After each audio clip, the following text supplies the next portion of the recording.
Hello. My name is Kim Addis, and I am the president and founder of Frame of Mind Coaching. And you have just joined the Frame of Mind Coaching podcast, where we welcome leaders of all kinds, CEOs, senior leaders, entrepreneurs from all over the world to come onto the podcast to get coached live and in person. And today I want to welcome my guest. His name is Murray Simser, and he is the president and founder of a company called CITIZN.world. Murray, did I get it right? It's just Citizen, but the website CITIZN.world. Thank you for having me. So tell us a little bit about yourself. You're in Toronto. What is CITIZN.world? What do you do? Who do you do it for? How long have you been doing it for? How did you end up here? Well, goodness, storytelling is something I enjoy doing. Be careful what you wish for, Kim. I actually started out as an economist at the University of Ottawa, and then somewhere along the way, somebody turned me into an entrepreneur. And I've been doing that ever since I was a young man after school. Citizen was a company that we created because we saw a real fundamental problem that started to exist in this world. And I don't have to tell you what it is. Politics is a mess. Democracy is broken. It's retreating the world over. We have totalitarian states that are rising in places that used to be considered democracies. And I'm at an age now where I'm a little tired of all of this stuff happening. And all of the Silicon Valley experience I have, the network, the financiers, and the people behind us have been brought to bear to create this company called Citizen to protect democracy and make sure it never retreats again. Okay, so explain to a person who's politically informed but not an expert. Yep. How this works. How do you protect democracy through Citizen? And again, try to explain it in as simple terms as possible for the average layman out there who doesn't know so much about politics and technology. Absolutely. Well, let me go a step further than that. I'm building it for those people. Okay. I come from a working class background, and I watched my family not have any power over their democracy when I was growing up. And it's not that the democracy treated them poorly. It's simply that they had no access. Everybody should have the same access to democracy as powerful and rich and the political class, but they don't. When this app becomes available, and it is an app-based system, everybody will be able to participate in the business of their government, and everybody's voice will be counted. And most important of all, no specialized knowledge required to participate. Looks like Facebook, but behaves like democracy. You get a notification. It tells you, we want your opinion. We want you to participate. And off we go. It's a couple of clicks and you're done. Now, that's not hard. But what's important is when a large group of people in a society do the same thing on a regular basis, you start to have what's called the most predictive data set on earth about that particular democracy. And politicians will listen to that. Matter of fact, it's the only thing they'll listen to. Okay, so let me translate it into words that I understand. What you're really saying is you're asking the public for their opinion, and you're collecting that data in a place where essentially you're forcing politicians to have to listen. Well, in fact, it's a very interesting point. We're actually recreating democracy, say in Canada or the United States or the UK or Australia, inside of an app. And so that, say, my mom or my aunt or you or me, we can go in there and actually give our opinions about the business of the day. This isn't a change.org where there's these random, I like this, I don't like that are not tied to government. We actually have the business of government going on, and we bring you into that business of government. Now, interestingly, we don't invite the politicians to participate at all. I can chime in on a day-to-day basis. You can definitely do it. Okay. I more or less get the picture. It's really interesting, especially what's going on today in the world. Yeah. Very interesting. How long have you been doing this for? Where are you in the process of rolling this out? Just fill me in on where you are in your business cycle. So we're about 2 years in total. We incorporated last April, so 2019. We did our global launch on December 4th here in Toronto in a 9-minute presentation to a group of about 250 people. And ever since, We have been building the actual technology, and we intend to deploy that out to testers before the end of this year. Okay. So you're in a startup phase. We are. Okay. What then is your greatest challenge? Oh, coming up with the answer to that is a hard one, because I think that the word startup is often it's seen in this sort of grand way, but a startup by definition is problem solving. The single largest problem anybody who starts a company faces is making sure that the resources that are necessary to create a company come together and work and act towards the goal of creating that company. The most important resources, of course, are people. And people come in two flavors, I have found out. And this is my problem. Everybody wants to be part of a startup. Everybody seems to see this as a glamorous thing to put on a resume, and they get the badge of honor and well done, you've done a startup. Very quickly after hire, we have a forking that happens in the behavior, I think, in two types of people. The ones that are innovative and very much into it and love the startup pressure and the demands of it seem to flourish. And the ones that seem a little bit more reserved, a little bit more less inclined to innovate, have a tendency to become demotivated very rapidly. And these two groups often find themselves at loggerheads. And internally, this causes all manner of trouble, which I think you understand, given your expertise. Okay, so what's your question? How do I figure this out before I hire them, or what do I do now? Well, that's one part of it, but it's also the ones that are there. How do I help the ones that are not quite as motivated, and how do I keep the two groups from sort of fighting with each other? Because ultimately, both of the problems cause issues.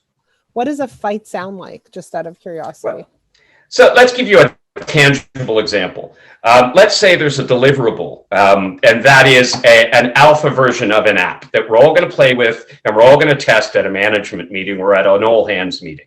To deliver that, you will end up with a certain number of people who have done most of the work. And then in that environment, you will then have, I did it, no, I did it.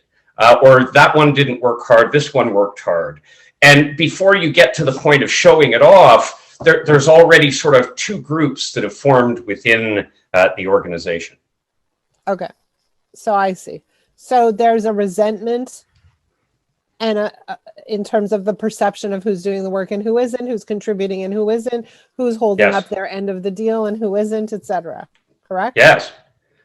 All right, let's go back. Let's start at the beginning. Let's start at how do we figure out who the right person is for the team. So there are two thoughts that come to my mind. One is how we interview and how we really look at what they've accomplished and what their track record is in terms of specifically innovation, and how we check or double check for that tendency by looking at the references, the testimonial, the references they have not given you. Right. So usually when you go in for an interview, you say, oh, check, references available upon request. And you say, okay, tell me who you want me to ask. But what you want to do is set up an interview where you're looking at their history, you're looking back and say, who did you work with here? And they'll list you the names, and you want to choose someone who's not on their reference list to see exactly what this person really did contribute, what this person really did innovate, and what that added value truly was. So the interview process needs to be a little bit more thorough by digging into history to get a true storyline from people who are not natural advocates for this person, people who are unbiased, people who can tell you a little bit more factually what went down. Right. That's step number one. And how that looks is in the interview, you might say, well, who did you work with? Who was on your team? Well, there was Joe, there was Mary, there was Bill. And the question you want to ask is, when I call Bill, what will he tell me about your work together? Not if I call Bill, when I call Bill. Okay. So what you're going to get is two things, a little bit more honesty, and then you're going to talk to Bill. So it's a good point. Step number one. Step number two is, I'm a big fan of dating before marriage. And so what does that look like in a work scenario? What it looks like is don't hire people to be your employees up front.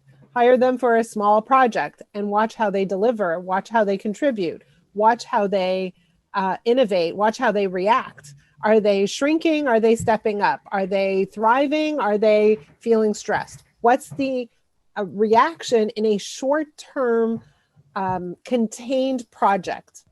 Yes. Before hiring to see if they're a fit for the organization. So that's idea number 2. Idea number 3 is this. So now you have this team and some of them are producing, some of them are not, and there's a debate over who's doing what. And so for me, you have a process problem that can easily be addressed.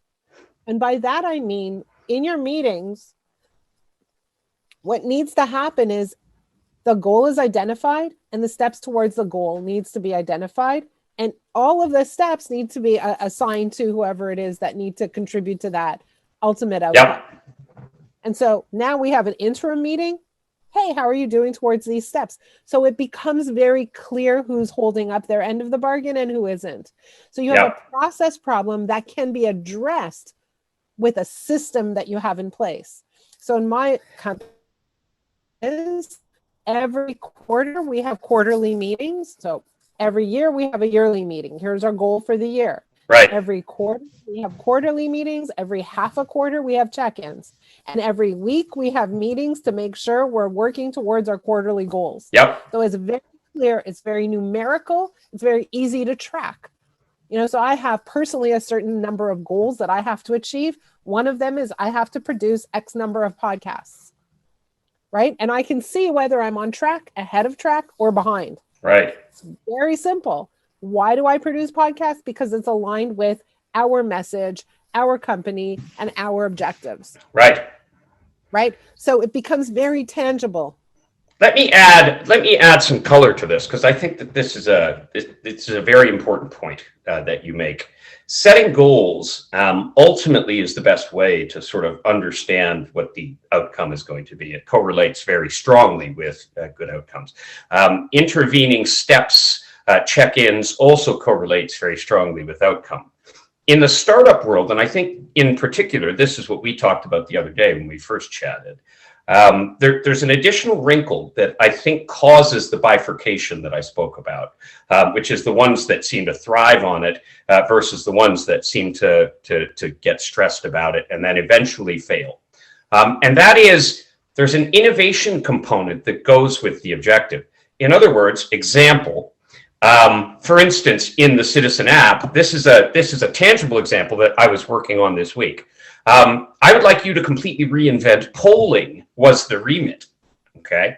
Now, if you think about that statement and you give them that as an objective, and then you break that down into, say, 4 or 5 little nuggets, it's still not a clear goal in sort of the traditional SMART sense. That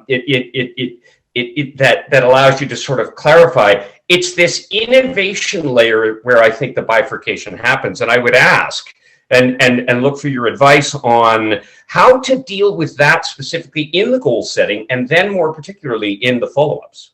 So I have 2 kind of perspectives on this. There are some people who are going to have a natural inclination for innovation, who are visionaries, who can create things, make things up, start from scratch, pull pieces together that have never been pulled together before. And there are some people who are not naturally designed to do that. So in the entrepreneurial world, you typically have 2 characters, the visionary and the integrator. The visionary has the vision, the idea, the picture, and the integrator says, fine, I'll go implement it. But they take the visionary's idea and they go and they run with it. And so what you're trying to do is say, hey, everybody just be a visionary. Everybody be an innovator. And maybe that's not. Regrettably, yes, that's precisely what I'm doing. Right. And so what you're doing is you're creating a scenario where you're not necessarily leveraging everybody's best skill or best contribution. Okay. So let me just say that up front. You have to decide who has the skill for innovation, who has the skill for implementation. And you need to assign them those directives appropriately. And I think that's not happening. The second thing, let me just add for you an extra layer.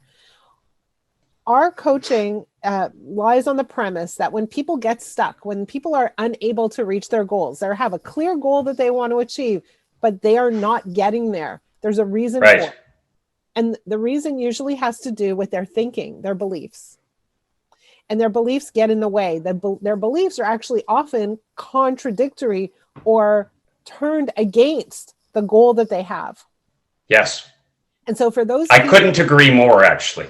Okay, so for those people who have struggle coming up with something new, they also have a set of beliefs that say, I can't do that. That won't work because, or I don't have the authority to stretch that far, or this is too wild, or who's going to listen to me, or something along those lines. It's always along those lines, by the way. That's precisely the feedback that comes back when we do the check-ins. So when we get into it and say, okay, a week later, so how are you doing and what have you produced? Oftentimes the meeting begins with why I couldn't do what I was supposed to do. And then you get this litany of reasons, which, okay, fair enough. Then you try to reset and continue. It seems the bifurcation keeps happening even in the next follow-up meeting and the one after that. And eventually the person just crumbles into a non-functional portion of the group. This is where I have always said from the beginning of time, the best leaders have coaching skills. Yes. Okay, so when we coach leaders, we don't only coach them in their stuff, right? We coach them in their areas of struggle. We also teach them coaching skills so that they can go back to their organizations and address these very issues. We teach them the nuts and bolts of coaching. And specifically in the frame of mind coaching world, the nuts and bolts of coaching is, let's look at your thinking. Let's look at the beliefs that are interfering with your ability to achieve your goals. Okay. And so that means as a leader, I need to be able to do a series of things in order to identify the beliefs that are standing in the way of success. And then help that person move those beliefs out of the way. So in your case, I don't know what your belief is about your ability to actually coach.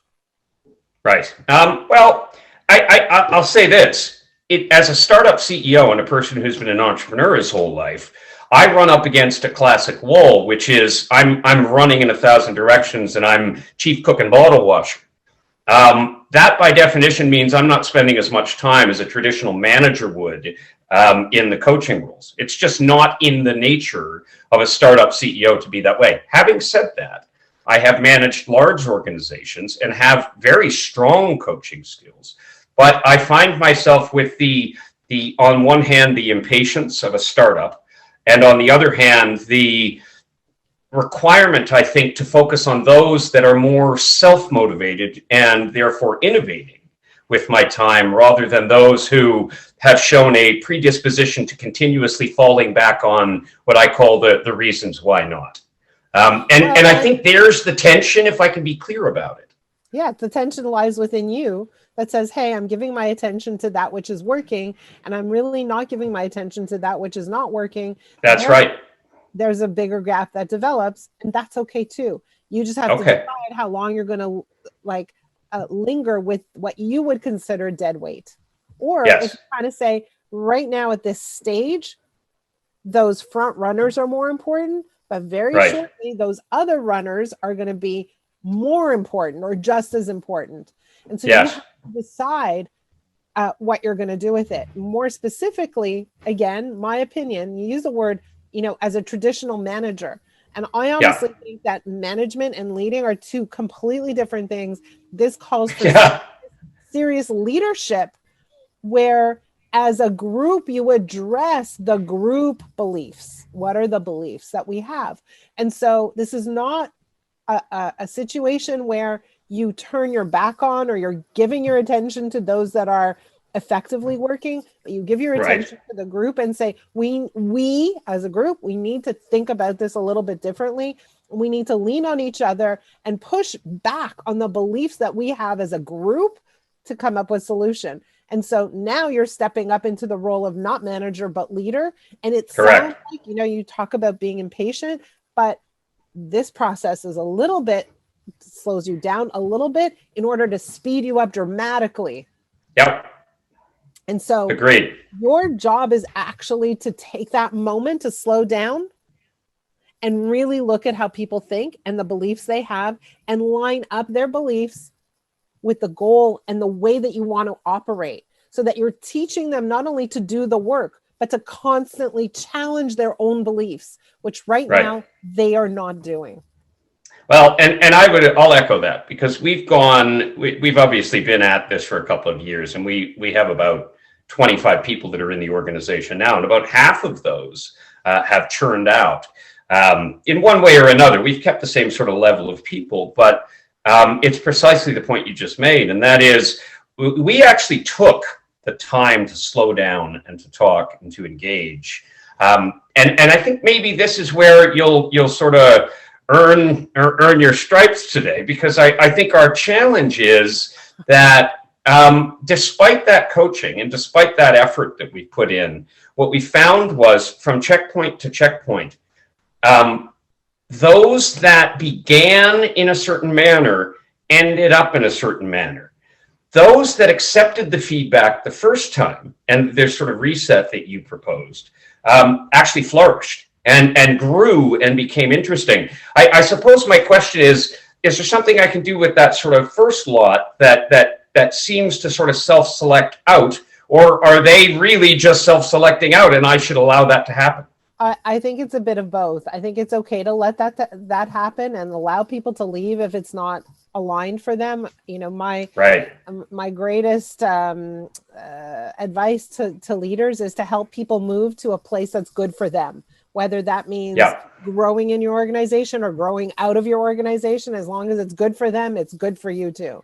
So that's absolutely. Thing number two is, the question is, do they have intelligence, skill set, a contribution to make that you're overlooking, right? And if that's the case, then yes, it's worth giving them some attention and some coaching. Now, I want to just step back, because this is very important.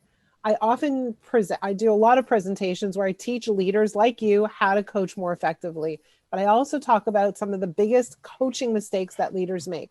And I want to say this, in your case, something that you need to be cautious of is that typically leaders, because they're impatient, because they're driven, because time is of the essence, they move fast. And what they do is they say, here's what I want you to do. Okay, so what they're looking for is behavioral change. Yeah. And I want to say that that's the biggest mistake that leaders make, is look for behavioral change instead of thinking change, because thoughts precede behaviors. Work on the thinking, behaviors will naturally change. Stop forcing people to behave differently, because that kind of change is short-lived. It's not sustainable. So look at how people think instead of how people behave. That's a little nugget. I like that. That's good.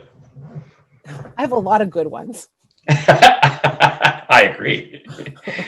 But that's actually an important nugget if you think about it, because in the end, we're always talking about behavioral change, I think, in startups, because it's the very nature of it. Faster, better, quicker, you know. But could you be more specific about what you mean by, let's say we have somebody who's more of a tortoise than a hare. And at the end of the day, we want the tortoise to think a little bit different, because a tortoise and a hare, they're just tortoises and hare. They can both contribute. But how do you change the sort of slow and methodical tortoise without talking about speed and that? What other elements are you thinking about?